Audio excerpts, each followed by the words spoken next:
Hey everybody, in today's video I'm going to show you how you can get the largest and smallest values from a data set.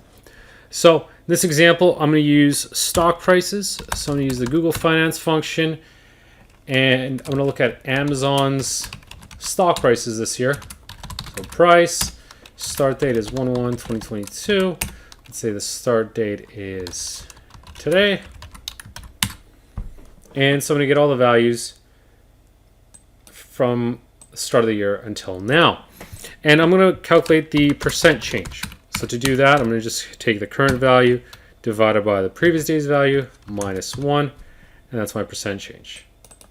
Copy that down, and now I've got all my percent changes throughout the year.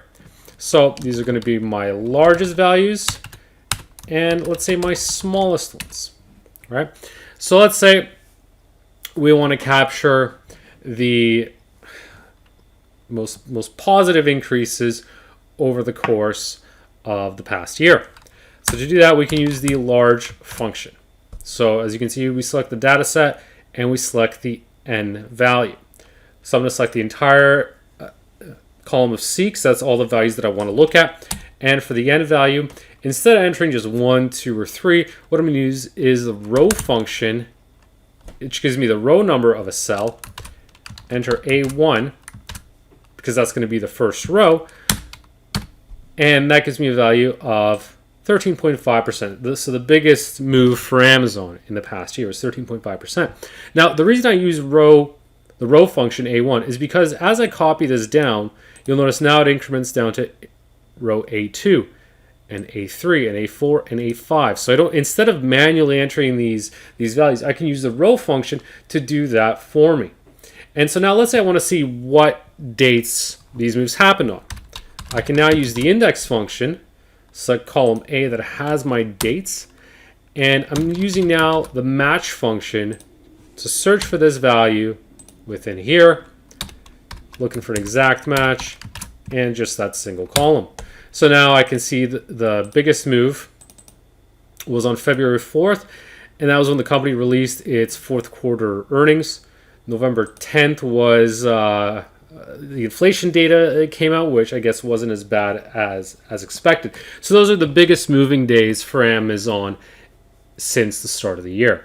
Now, if I wanted the smallest values, I would do the same thing, except this time using the small function. It works exactly the same way.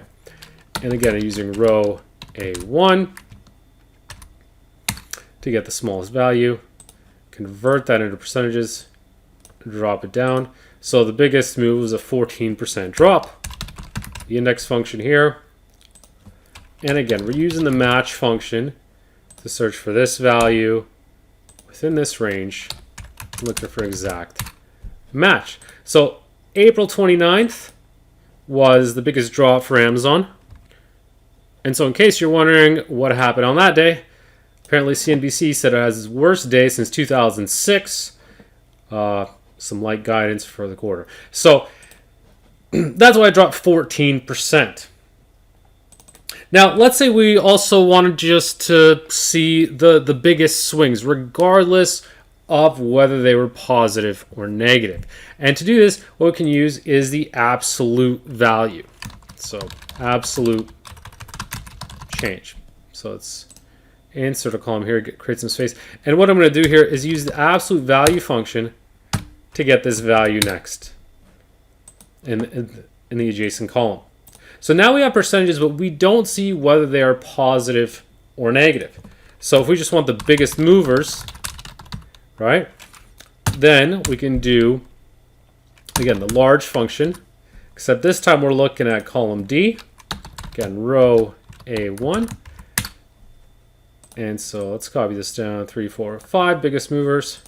And so we'll see that 14.05, 13.53, 12.18, 10.36, then we've got 7.81, 7.56.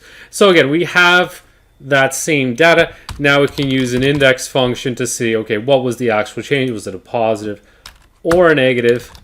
Using the match function here to do a search of F10, except this time in this column. And let's make sure I'm referencing the search value in the range and the search type is an exact match. Now, the one risk, obviously, is if you're looking at absolute values, there's more of a chance that you might come across a duplicate value. You know, there could be multiple days where it moved exactly this same percentage. But when you're talking about extreme values, the biggest and smallest, odds are that's not as likely to happen. And so I can copy this formula over here, and if I want to grab the date, we're looking at column A. And so we have the same information as before: April 29th, March the 4th, November 10th, the same sort of data, except this time it's not looking at whether it's a positive or a negative. It's strictly looking at the absolute value, which gets rid of those positive or negatives. So that's how you can pull in the largest or smallest data points from a data set. In this case, using the stock movements, but obviously this can work on anything and everything else. And this function works the same way in Excel as it does in Google Sheets. So the same formulas I showed you here will work in Excel as well. So hope you found this video useful, and thank you for watching.